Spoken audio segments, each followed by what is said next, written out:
নতুন রেসিপির সাথে আবার হাজির হয়ে গেলাম। প্রথমেই একটা পেস্ট বানিয়ে নিতে হবে সর্ষে, পোস্ত আর কাঁচা লঙ্কা। একটা টিফিন বাটি নিয়ে কাঁচা লঙ্কা, সর্ষে, পোস্তর পেস্টটা দিয়ে দিলাম আর নারকেল পাউডার দিলাম বেশ কিছুটা, হলুদ গুঁড়ো, নুন দিয়ে ভালো করে পেস্টটাকে মেখে নিতে হবে। বন্ধুরা, আমার রেসিপি যদি তোমাদের ভালো লেগে থাকে তাহলে একটা লাইক, কমেন্ট আর শেয়ার করতে ভুলো না।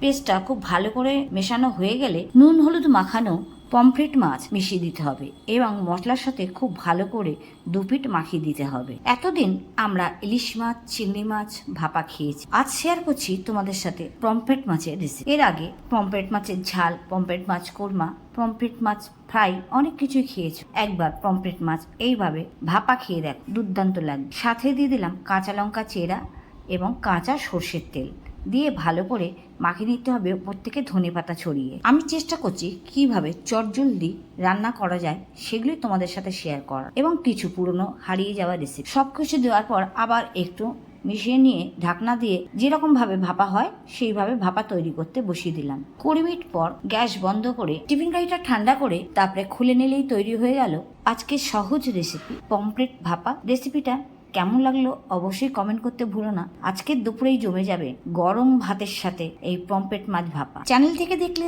সাবস্ক্রাইব করতে ভুলো না আর ফেসবুক থেকে দেখলে পেজটাকে ফলো করে দিও।